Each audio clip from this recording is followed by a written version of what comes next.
Hey guys, I'm back. I believe that God has a purpose for my life, something that He imagined and thought up and dreamed and planned long before I was even created. He was imagining me before He even laid the foundations of the earth, before He even created time itself. See, when God made me, He made me to be a pastor. When I was 14, He told me 3 things. He said, Caleb, you are going to do the immersion discipleship program. You are going to be a pastor. You are going to be a father.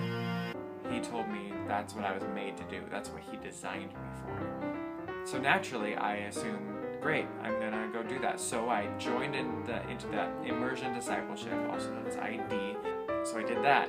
And I assumed that just the next thing on the agenda would be just become a pastor.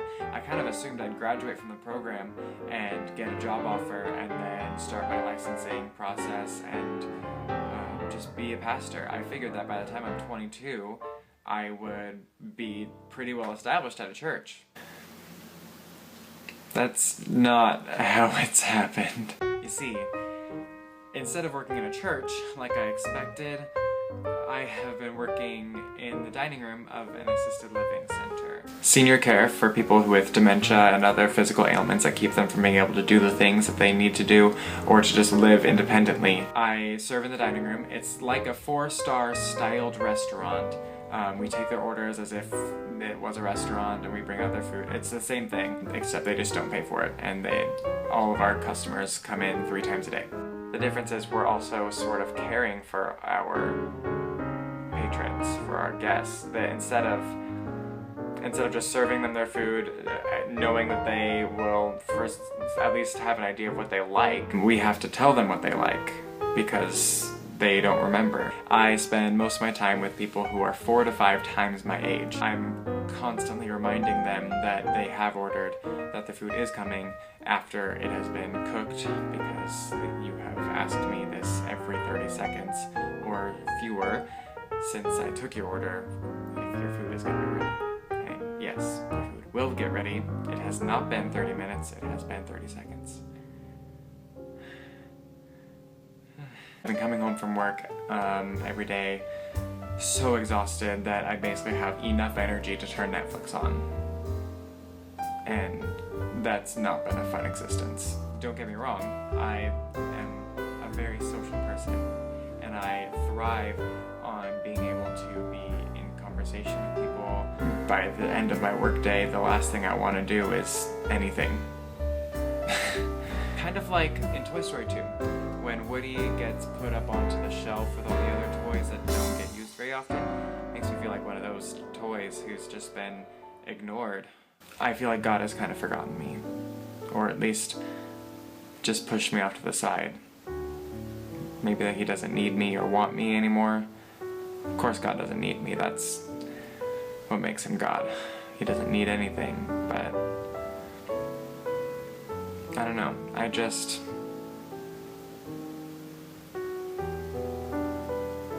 wish I was being productive. My short-sighted, limited view of what God was doing told me the progression of my life. First ID, then pastor, then marriage, but then it didn't tell me when these things were happening, or how. I just assumed that God was putting me on the fast track to full-time ministry, to vocational ministry, but that's not how it's gone. My job on this earth was not to just get a crash course on church for dummies and then get thrown into church ministry without even experiencing adult life, without spending any time of my adult life doing anything outside the church. I have learned so much more from this last year of working and moving out and growing up than I would have if I just got hired by a church and had to keep living with my parents. As difficult and not fun as it seems, and it was, it's been the best thing for me. So yeah, these last 2 years, in comparison to the 2 before, have been pretty mediocre. I mean, while I was in ID, I did a ministry trip I went to Israel. I worked at 7 different conferences in 4 different states. I co-directed a performing arts ministry. I taught 2 discipleship classes for high school students. I shadowed the senior pastor on the weekends. I facilitated church services and community events. These last 2 years, instead, I have gone to work, paid my bills, spent time with friends and family. I did end up joining the worship team at church, which has been one of the most fun ministry things that I've done in a long time. And I've continued to co-direct and lead that performing arts ministry. It's called Fine Arts Ministry. I'll be doing some more shout-outs as we develop that YouTube page, because it's a pretty awesome ministry, and I've been honored to be a part of it for the last 5 years. But see, when I compare the 2 years, well, in ID and the 2 years recently, it seems sad. Except that all this time, I've been smack dab in the middle of God's plan. He has not forgotten about me. He hasn't left me on the top shelf to get dusty and old. No, he's been keeping me simmering. Maybe on the back burner, but still on the stove. And he's letting all of that unnecessary steam, all of that just lame stuff that's in my life that needs to get out of my life, it's getting out, and he's working that out. And it's been a slow, painful, not very fun process. I have felt lonely and stubborn and depressed and happy at times and joyful and angry, and it's been a lot of stuff. You see, what he's doing and what he's going to continue to do for the rest of my life, he is getting rid of all that stuff that doesn't matter to reveal what really matters: Christ in me. See, that's what he wants for his children, that's what he wants for me, and that's what he wants me to impart to the people that I'm planning on serving for the rest of my life. If I just moved on and started being in ministry and being that hot-headed, prideful, ridiculously naive person that I was, I would not be simply Christ. 2 years have been challenging and seemingly unfruitful, but God knows what he's doing. He's faithful, and he is turning me into the person that I need to be, the best me that I can be. So mediocrity is not necessarily such a bad thing. If you are in the middle of God's plan, if you are where God has planted you, you better bloom. You better keep doing what you're doing. You better just be faithful in the small things. Do the things that he has asked you to do. Do the things that are right in front of you. Pay your bills. Go to work. Do your best wherever you go. Don't spend so much time wishing and griping about the future and about where you wish and want to be, where you feel like you're supposed to be, because God has you where he wants you at all times.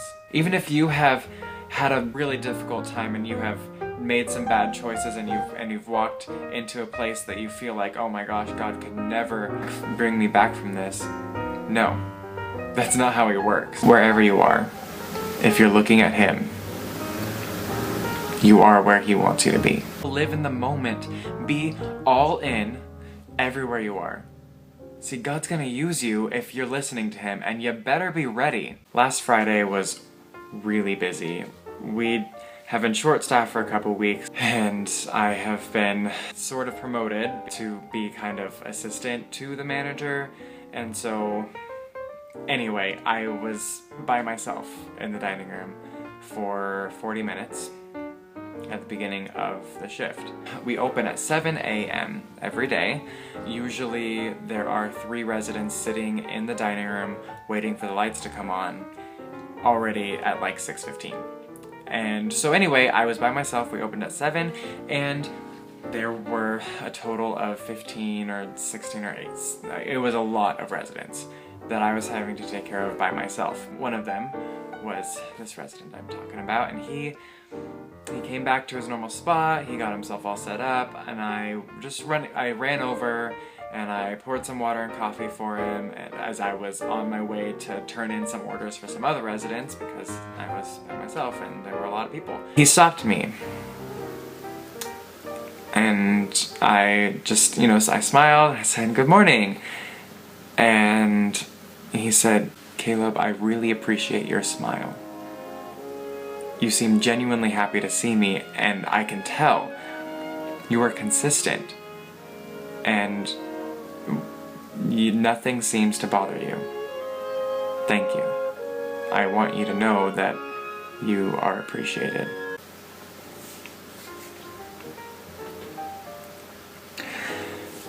It took a lot of effort for me to not break down and cry at that moment. It was exactly what I needed to hear.